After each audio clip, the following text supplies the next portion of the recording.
Welcome to episode 3 of Strange Tales. I'm your host, SM Dotson. Today we're going to talk about surreal comedy. We're going to read from one of my greatest influences in terms of strange comedy, which is Steve Martin's writings, in particular Cruel Shoes.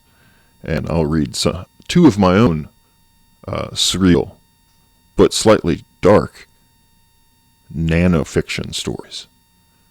So without further ado, ghouls and ghoulettes, let's begin.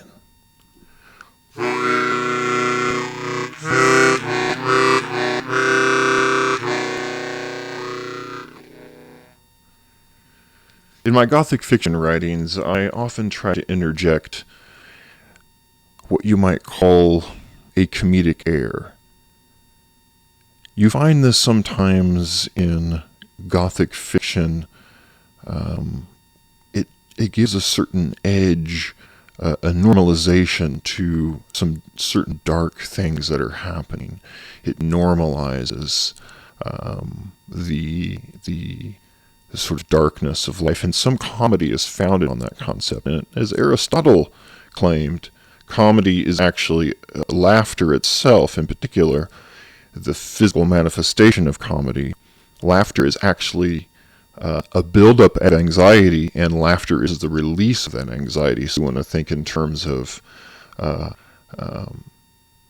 if there's a dark situation and it becomes somewhat normalized, and there's a release valve, so someone can sort of deal with the anxiety of something that is happening that is supernatural or dark. So that's how that comedy is often used in Gothic fiction. And it's not always easy to do, but long before I really started writing, I was exposed to Steve Martin's comedy, his stand-up routines. I would listen to his vinyl records with my father, and I would laugh. I wouldn't always understand the joke, but I really liked Steve Martin's comedy, and I liked his character.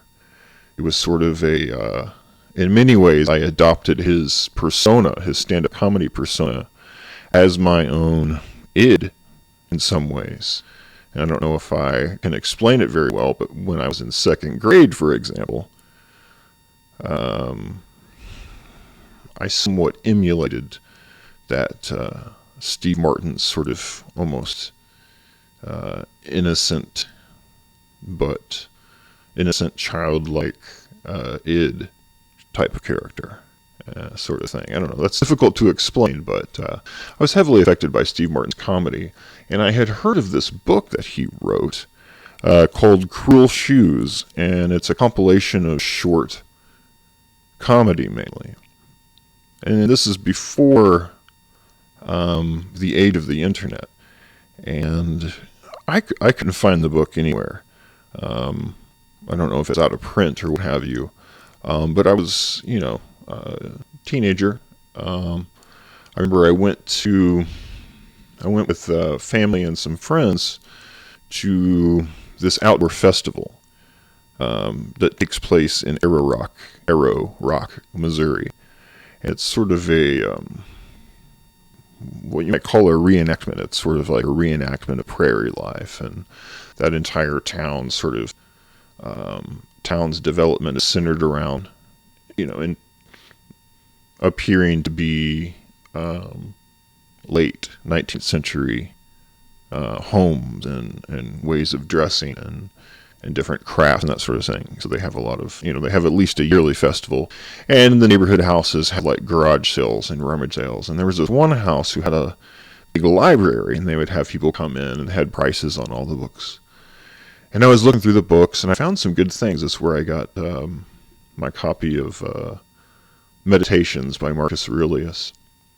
And I did finally see on the shelf, I saw the title Cruel Shoes on the side of the book. And I grabbed it, and I was just so elated that I had finally found the book. And I had immediately started reading it, because we went to a place that has really good fried chicken that's in Arrow Rock, in an old style, kitchen and serving area. And I remember, reading some of the short stories as I ate the fried chicken. I even read one of them aloud, and I thought they were just hilarious. And so when I go back and I read Cruel Shoes again, I definitely see major influences. Not that I have stolen anything directly from those writings, but they sort of set me on a pace toward writing sort of surreal comedy.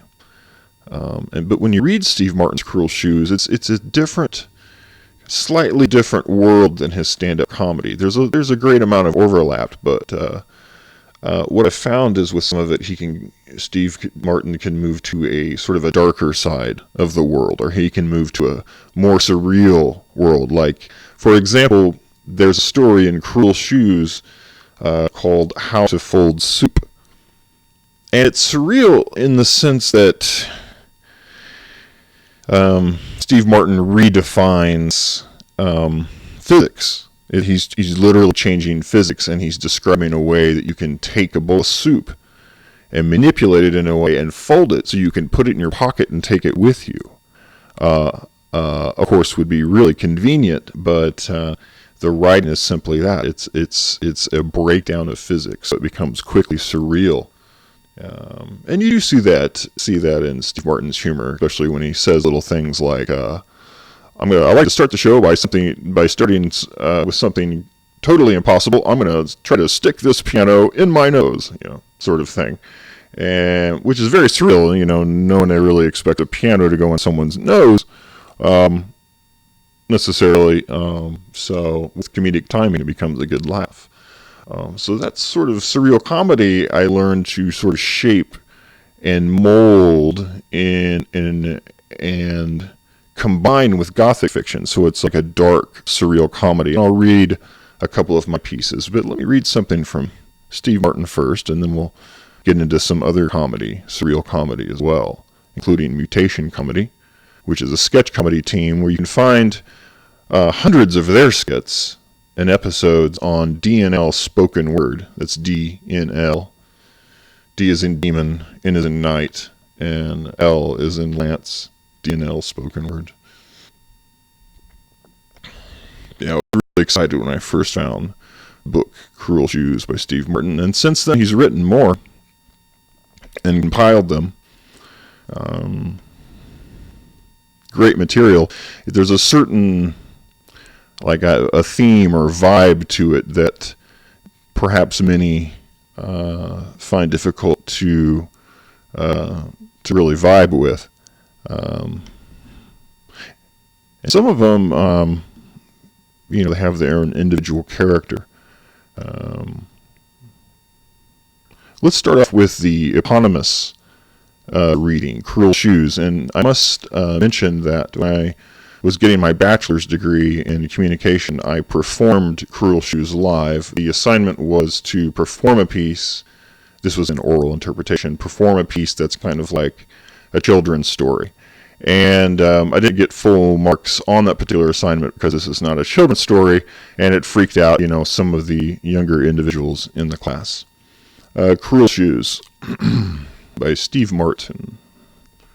Cruel Shoes by Steve Martin.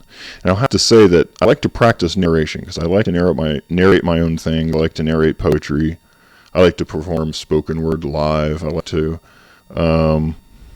just have fun with narration. And this sort of surreal comedy is one of the greatest challenges in terms of narrating live, because you have to have a certain timing to become a vehicle for this sort of complex humor. So here we go.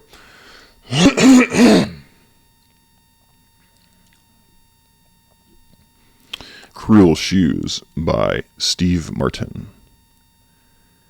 Anna knew she had to have some new shoes today, and Carlo had helped her try on every pair in the store. Carlo spoke wearily. Well, that's every pair of shoes in the place. Oh, you must have one more pair. No, not one more pair. Well, we have the Cruel Shoes, but no one would want that. Anna interrupted. Oh, yes! Let me see the Cruel Shoes. Carlo looked incredulous. No, Anna, you don't understand. You see, the cruel shoes are... Get them! Carlo disappeared into the back.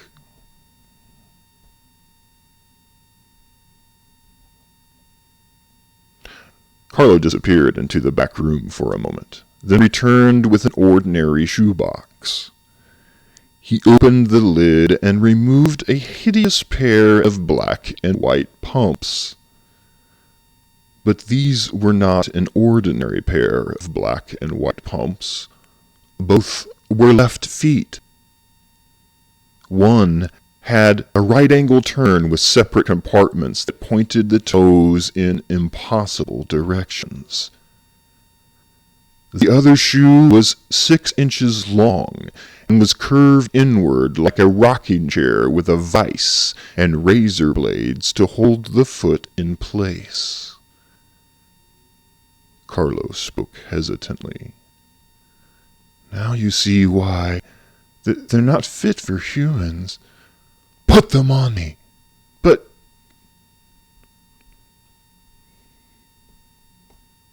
Put them on me. Carlo knew all arguments were useless. He knelt down before her and forced the feet into the shoes. The screams were incredible. Anna crawled over to the mirror and held her bloody feet up where she could see. I like them. She paid Carlo and crawled out of the store into the street. Later that day, Carlo was overheard saying to a new customer, "Well, that's every shoe in the place. Unless, of course, you'd like to try the Cruel Shoes."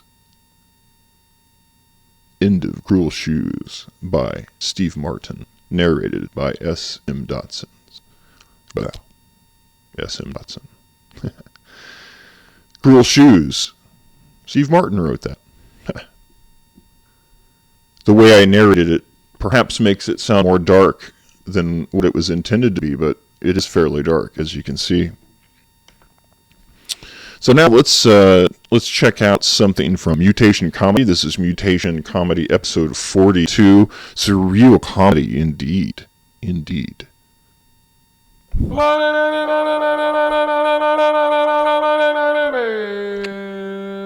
Mutation. And now it's time for Team's Mutation. Hello? Yes. No. No need to stop it, little puppet. You gotta clap your hands now. Come on. Come on. I sat upon the slitted sheet, and upon the slitted sheet I sat. Oh, life is like a box of condoms. Wah, wah, wah, wah. Thank God for vulcanization. Wah, wah, wah, wah. That's what you're calling it now? I like 8. No time for... Ooh, you said 8. I like 8. And now it's time for Team's Mutation. Okay, so the dogs are attacking you. And when we left off, one had already ripped your nuts out. Wait a minute. I don't mean like testicles. I mean, remember you had that packet of peanuts in your pocket? It ripped those out. Poking holes in condoms is my favorite way to spend a Sunday. Anyway, that's a new musical I'm writing. Yeah.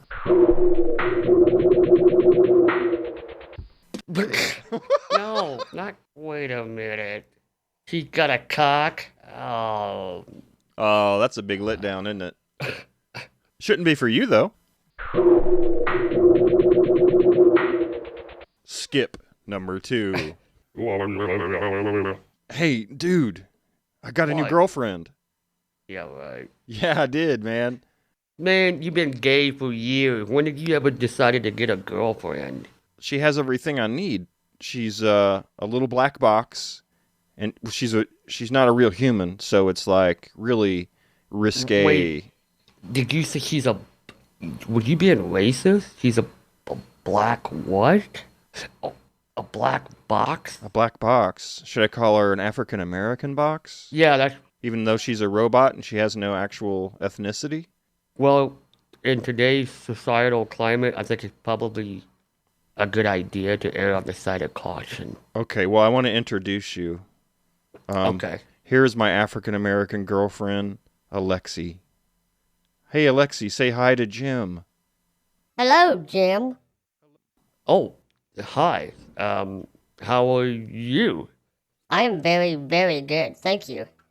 Wow, she's polite. Wow, I'm impressed. It's hard to get a polite girlfriend nowadays. Hey, she was kind of wanting to get into maybe experience some human things, and she was Oh. wanting to have a threesome, but she's too embarrassed to What? ask herself. Could you tell her that you might be interested in that sort of thing? Is she like deaf? Cause like we're like talking in front of her. Well, she's shy, and she won't say it herself, and I was hoping you could talk to her directly and Oh. kind of maybe open her up a little bit. Okay. Unless you don't like African Americans. No. You don't? No. Okay. I'm sorry. I guess No. I'll leave. No. I meant no. Okay, to- so you're gonna hold me captive against my will? No. I was saying no. Okay, so I'll leave. I'm not against African American. Oh, not boxes currently. or- You're not currently like shooting any of them, but No, I'm Oh, cool. okay. I'm cool with them. I'm cool. you're okay. cool okay. with them? So, Oh, you're such a nice Hey- guy. well, yeah. So, hey, ho, you want to do a threesome? Yeah, she malfunctions. I think that's why she's willing to experiment so much. So I just take advantage of her. Oh, really? Yeah, did that spark your interest? Yeah. As a matter of fact. Oh, you yes. like taking advantage of people? Well, not necessarily people in general.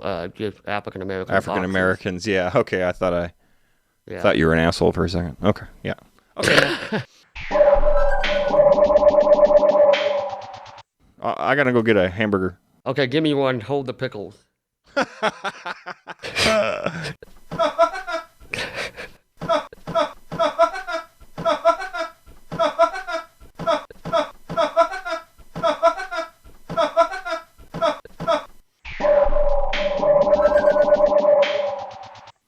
Hey, dude. You still got that slam poetry event going on tomorrow? Yeah, that's the one I'm going to. Yeah. Yeah. I got a bitch that wants to be a part of it. You want to check her out before you put her on the stage? Yeah. What'd she do? She beatboxes with an actual box. What? Yeah, check it out.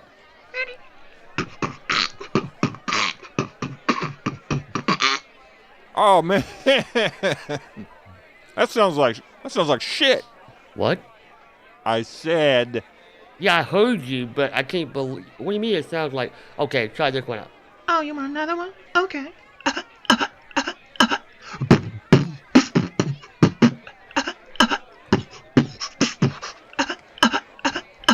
Yeah. Oh. Haha, yeah, you like that one, right? Yeah, man, that one was good. Yeah, you like that? Yeah. What else she do, man? Well, she can bark like a dog. All girls can do that.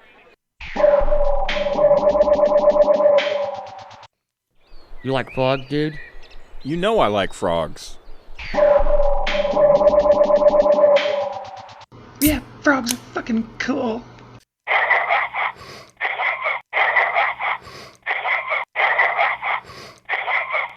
I tell you, if it weren't for bad luck, I'd have no luck at all.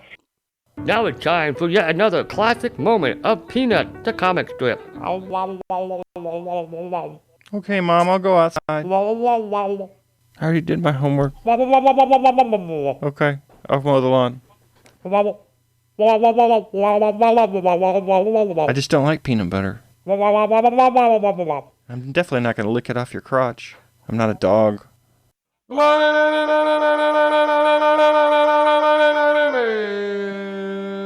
Mutation.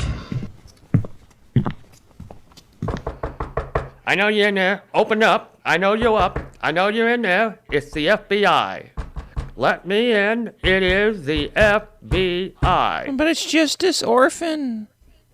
What, excuse me? It's just an orphan. You're just an orphan? It's just an orphan. I can't reach the doorknob. Okay, well, stand by. I'm going to use my size 12 boots and knock the door down. So step No, don't. I'm tied to the doorknob. You'll kick my head in. You're tied to the doorknob? Are you serious? Yeah. Listen, Missy, I'm the FBI. You should be stepping back. I don't believe you. You're not tied to a doorknob. Yeah. That would be domestic negligence. Yeah, that's it. I'm the FBI. FBI, let me in. What's FBI? The Fat Bastard International? Hey, young Missy, that's not correct. It is actually stands for FBI. FBI stands for. You know, I just don't know. This is my first day as the FBI. I can tell. You've never dealt with a little girl tied to a doorknob before. I've dealt with women tied to my. Oh, never mind. This is the FBI. That's it. FBI. Okay, well, you've already said that many times. Thank you. Well, I'm trying to get it through your young, thick, impressionable skull that I am important. I am significantly important. You know what? You What? are very important to many people. Yes. Okay, now leave Thank me you. alone. Are you hoarding drugs in there, young whippersnapper? Let me look around real quick.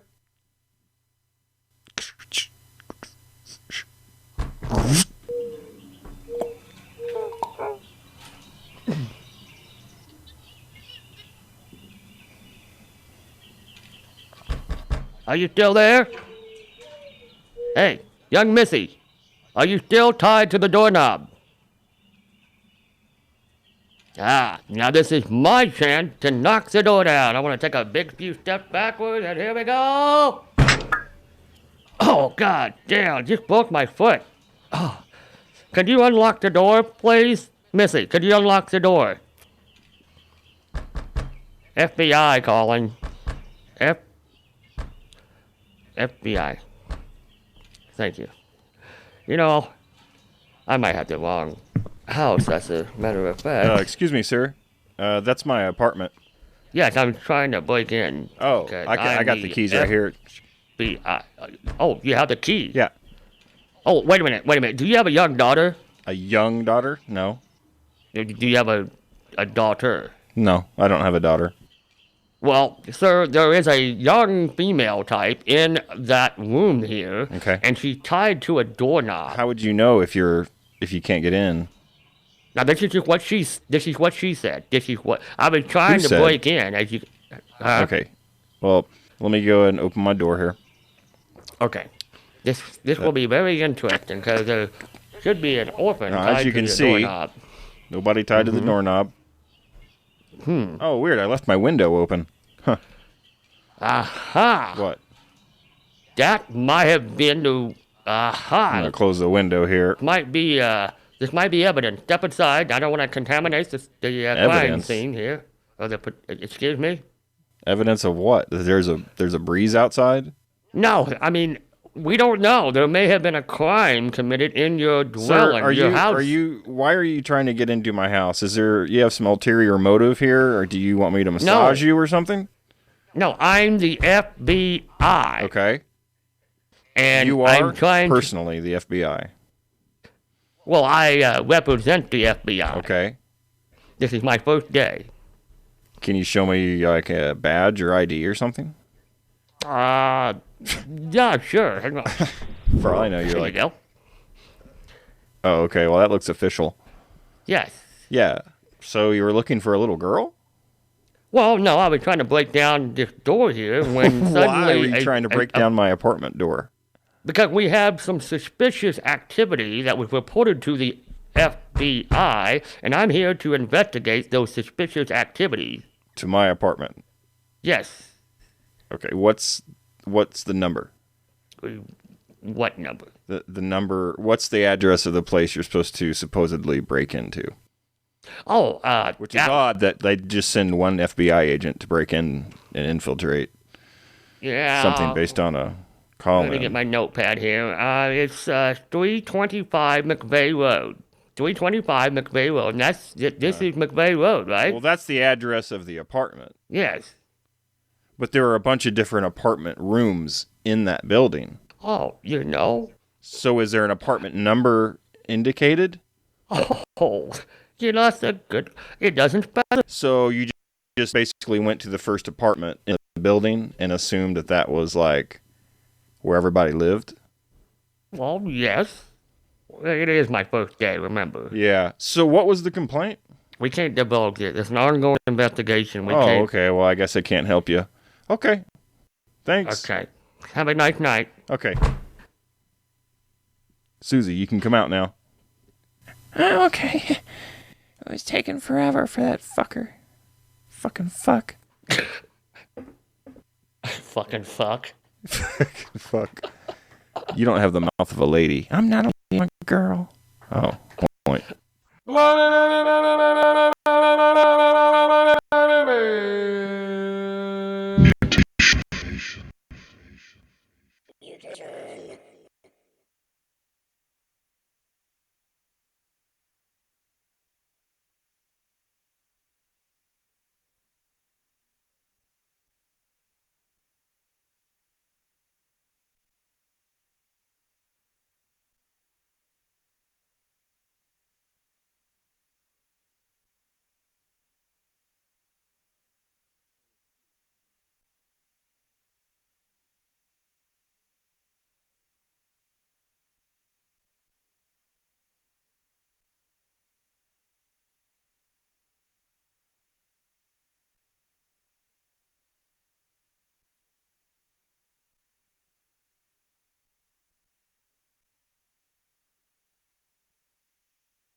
Okay.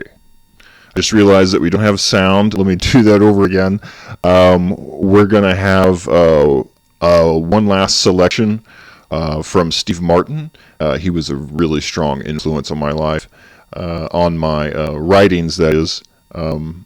And this selection is actually nanofiction, meaning it's super, super short. And I do like to write nanofiction myself, whether it's surreal, comedic, or horror, suspense. Gothic fiction is my main fiction writing genre. And so this next one, I remember the first time I read this, I thought it was just one of the most hilarious things that I'd ever read. And so, without further ado, here we go. From Steve Martin's Cruel Shoes. Wrong Number by Steve Martin. One day, I called someone up and got the wrong number. I apologized profusely, but then realized just an apology was not enough. I offered some money as partial compensation, and then threw in some stocks and bonds at the last minute. Then I thought, perhaps if I could take their address and send them everything I own, then take a journey to Tibet to acquire wisdom, I could then inform them of the truth, something money cannot buy. Naturally, they were still indignant, but were at least convinced of my sincerity in wanting to make it right. They suggested that after I go to Tibet, I kill myself, thus offering my last breath as penance. This seemed slightly out of line, but not being the good businessman, I agreed. So now I'm in Tibet, standing on my head on a llama, thinking about the day I got that wrong number. End of Wrong Number by Steve Martin. So you can see it's completely absurd, which makes it surreal. And let's move along and keep reading some short pieces. This is by me, SM Dotson. This is called, I'm going to make 2 short readings, and they're both very, very short, and they're both dark and comedic at the same time. So you see where I take that influence of Steve Martin, surreal comedy, in many ways very dark, and combining that with the Gothic fiction genre in some ways. You'll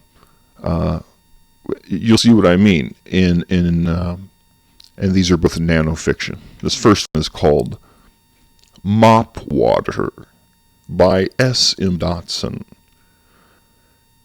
The Mop Water had a bad attitude. At first, he didn't mind being Mop Water until everyone else sought to make him feel inferior for his status. He wore a sticker on his bucket that stated, "We are all H2O." He began to stagnate in his life. His brooding incubated larva of hate. The watery parasites grew into mosquitoes that spread malarial fevers among water cooler refill couriers. This is the tale of Mop Water. And so let's make one more nanofiction, surreal but dark comedy. Hi, Sally by SM Dotson. It was the story of how they met. Jerry was a total stranger, and he came up to Laura and said, "Hi, Sally." "But my name is Laura." "My plan worked," Jerry said, as if he just foiled his enemy. "I got you to tell me your name." It was the first time they laughed together, and it would not be the last. The joke was a cute story of how Jerry took a chance to talk with the girl, and their life together began from there. That first time they met, they spoke for hours. The rest was history. Marriage, 2 kids, and a string of pets. Laura was the first to reach her deathbed.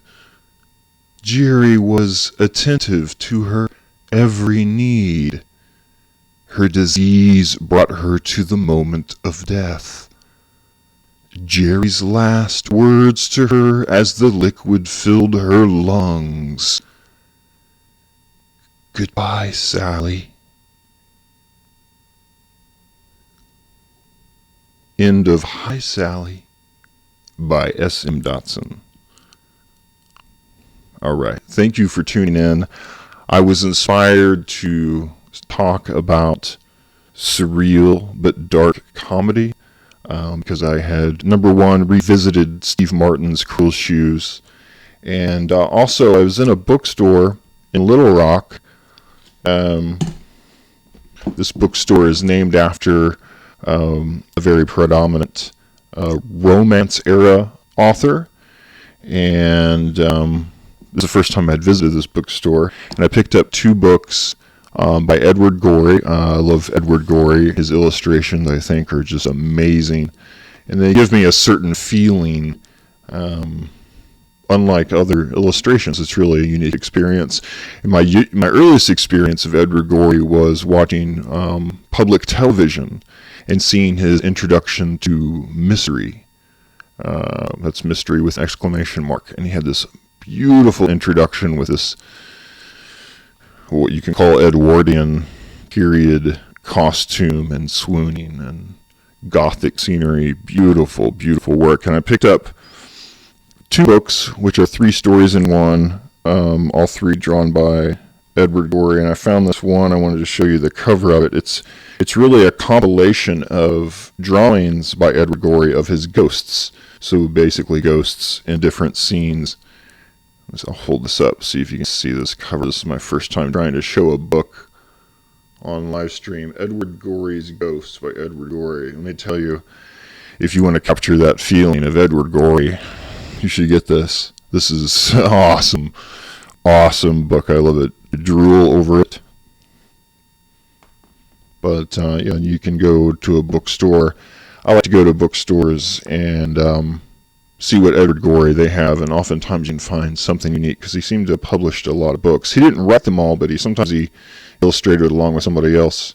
And so I went to Wordsworth Books in Little Rock, and yeah. So yeah, I'll definitely go back there. They have a growing graphic novel section, and they have some of those really good graphic novels like Mouse in the U.S. They had some Neil Gaiman there I hadn't seen. They had some very interesting things, almost like historical fiction graphic novels. If you're not into comic books, I'm not into superheroes myself, a whole lot, but I do like a good graphic novel that has a good story to it, and they're often hard to find, even in a comic book shop. Sometimes even in a bookstore, and so you have to really know what you're looking for, perhaps talk to an expert or do some research, but there are some great graphic novels out there. So yeah, my main thrust for this particular episode was to talk about surreal comedy and a combination of surreal and dark comedy. I read 2 of my own pieces. One was Mop Water and Hi Sally, and I read 2 selections from Steve Martin's Cruel Shoes. One of the selections was the eponymous Cruel Shoes, and the other one was Wrong Number. Very, very good piece. So anyway, thanks for tuning in, and I'll see you guys next episode. Don't forget to subscribe, and when I start getting more people tuning in, more fan base for the show, I want to have a lot of fun watching the chat line and responding to everyone. I would really like to have that community experience with this particular channel. And anyway, so goodbye and good luck. And live long till I see you again.